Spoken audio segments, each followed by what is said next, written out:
Hi guys, today we're going to be doing a Adobe InDesign tutorial. Today I'm going to start off showing you guys the basics and all of the basic tools that you can use and layout settings and navigation around the whole software. So let's begin. As you can see, we can start new fresh. We can just choose really standard sizing such as A4, iPad, Pro and web. What we can do here underneath my webcam is a new file. If you click that, we can go in and change the settings over here. So we can start off with an A4 page. As default, you can change them over here with the width and height.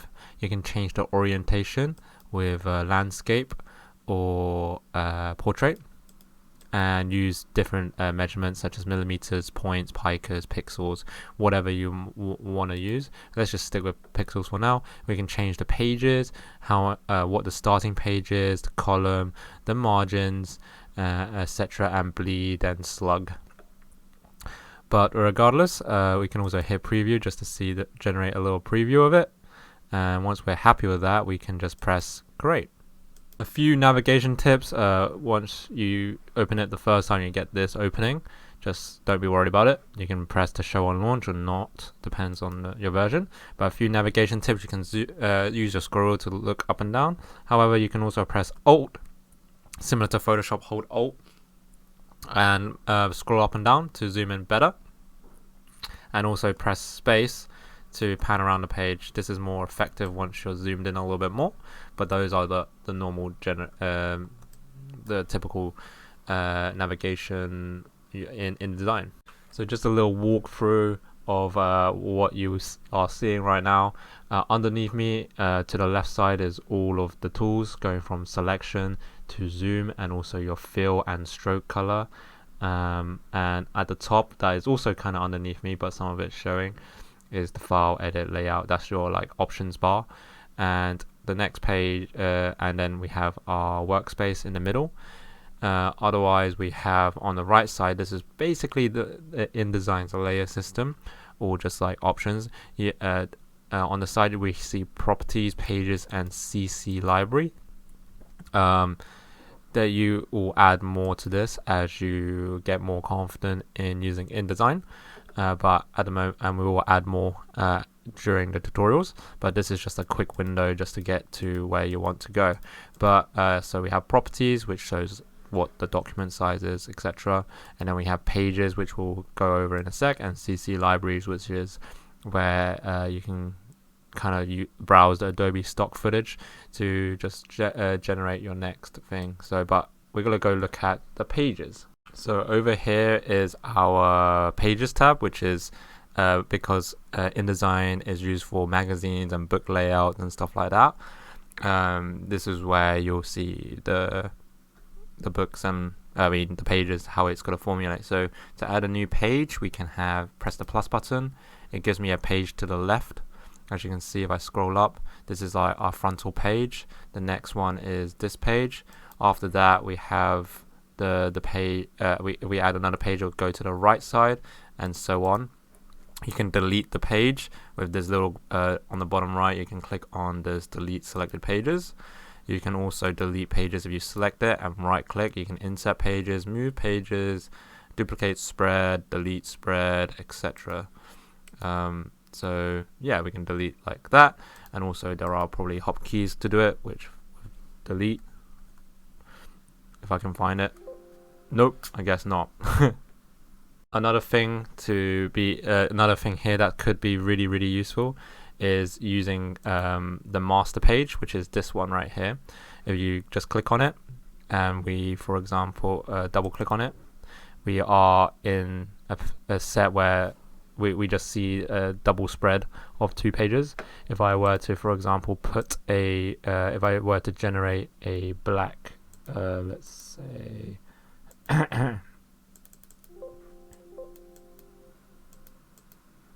a green box, as you can see, all of the next, if I go back to over here to our thing, it will generate a green square because my master page, I've told my master page to be, every time I put and make a new page, I want that green square to be defaulted in. If I put another page in, it will generate another page of of a green square. However, on the right side, it does not show up. However, if I go back and edit it and give it another green square, for example, let's make it pink purplish, we can see now every time I make a new page now, it defaults in, gives me a green and purple square, green on the left side and green on the right page. And this is useful for things like stock images, stock layouts that you want to basically keep consistent throughout your magazine, such as page numbers, little icons, little advertisements, such things like that. A few little tips for a window that we would need to use quite a lot is the layers tab, so we can edit our images and text boxes whenever, more efficiently. And if we go up to the Windows tab, we can enable any of one of these, but we're just looking for layer right now, so I'm gonna go find layers, which is F7. This brings this up, and we can drag this around however we want to put it. We can leave it in the default position over here if we want it like that. We can also put it into this box wherever you really want it. I'm gonna put it here, and I don't like this, so I will close tab group. Ooh. So the powers of layers is similar to other Adobe software, Photoshop, Illustrator, whatever you may use. You can add a new one at the bottom here and delete one.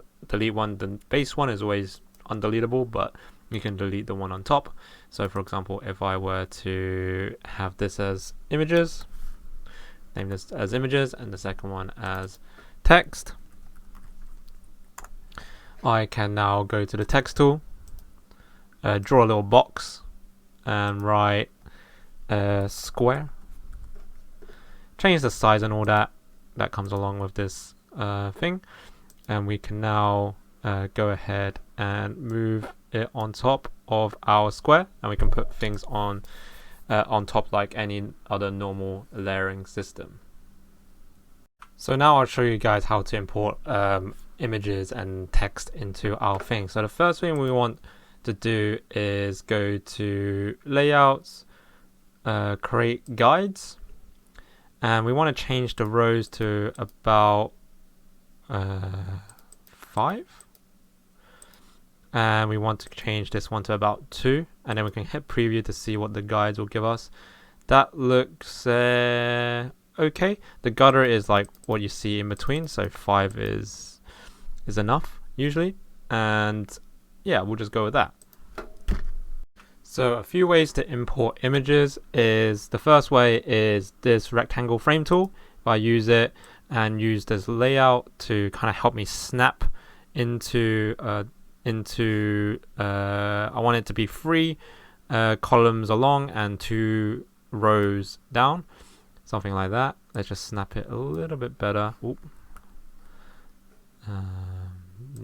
Skip the tool, please. Let me just snap it just a little bit better, so it's like so. As you can see, that the layout really helps you snap to things like so. Got it. And now we can import our image. So there's a few ways to do it. You can just go and find the image that I want and just drag and drop it in. As you can see, that's the image that I got, but as you can see, it's kind of cropped out of place. It's kind of bad. So that if you right click onto it, you can frame it. If I can find it over here where it says fitting, we can fit it proportionally, which puts as much of it into the frame as possible, or we can right click and fit it proportionally, which will put the whole thing in. However, what it will do is trim off the side. So this one's a long picture, so it's really bad, but we're using AI technology. We can try and fill out the white. Fill out. Let's see if it will do it well or not. So with that, you can see it's done a decent job, and you can change the versions. I think the first two were the best ones. I like this one. It has more depth. As you can see, it filled it out and changed it up. These pictures are from Adobe stock, so they're in and I'll provide a download link to them in the class. But yeah, that's how you would go fit out a picture in. There's another way to import a image. So another way is if I were to use a different one. I'll use this stock image now. This will, once I drag and drop it in, it gives me a little preview, and I can draw my own kind of box afterwards, and that will kind of fit into it'll fit into that. However, I can also keep on dragging said box with the tools when it shows up. Yeah, there we go. I can drag the box such as like that, and then and change the shape and size, because maybe that is not what I want. Maybe something like this. I feel like my snapping's off here, so let me just find it quickly. Nope, they seem to be on, but it's fine. Regardless, I'll work with it.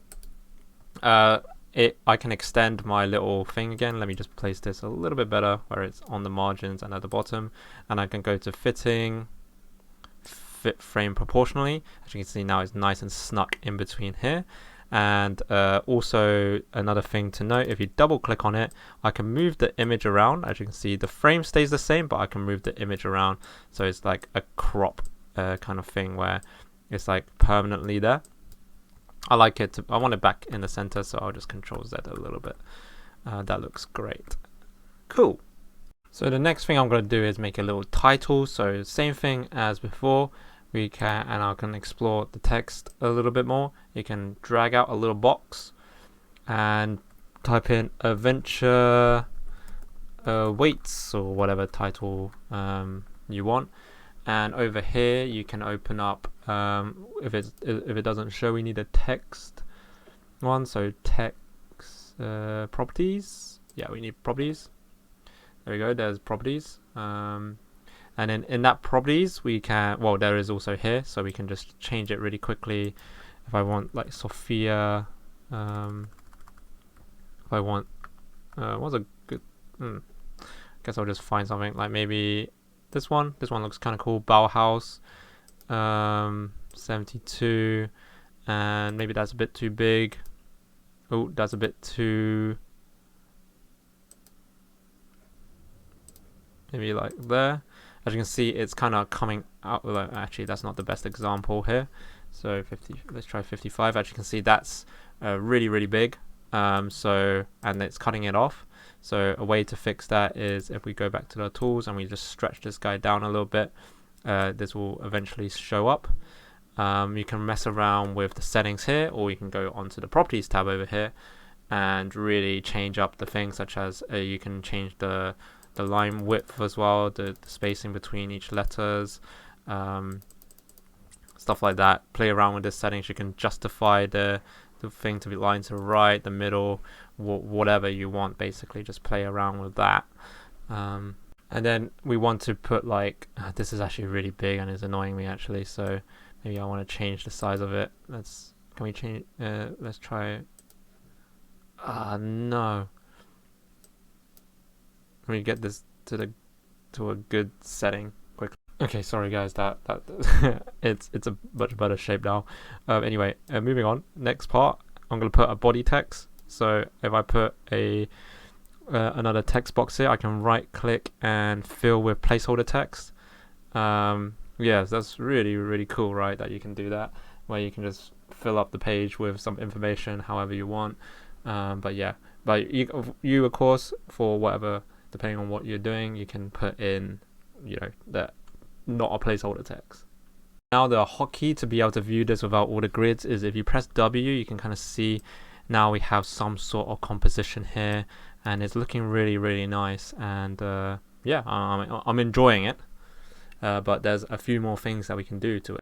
And at this stage, you can, go back and edit it. So for example, this looks like it's a little bit cramped. So if I move this along, we can move that, be like, okay, that's some decent space, or maybe a bit less, not that much space, like so. You can toggle between guidelines and non-guidelines by pressing W as well. And last things to show you is, for example, we can duplicate this, so Control C and V. We can move this around. So if I want this to be at the bottom right of here, justify this a little bit differently, so such as like this, and put it on the right side. Oh, looking cool. Change the colors a little bit where you can see its fill. Maybe you want a little bit, because it's quite dark over there, we want it to be white. We can also change, for example, the stroke. So if we want it to be magenta, it won't apply because I need to highlight it, like that. And now we have, wow, amazing, really cool little page setup. Anyway, the last little step is to export it. So we can go File and Export, and we can export it wherever you want, into any sort of a PDF typically. Both is okay. The top one, the Adobe PDF Interactive, is more for online. PDF for print is for printing. HTML, JPEG, PNG, all your various settings, save encoders are there. And yeah, hopefully you guys enjoy that, and I'll see you guys on the next video.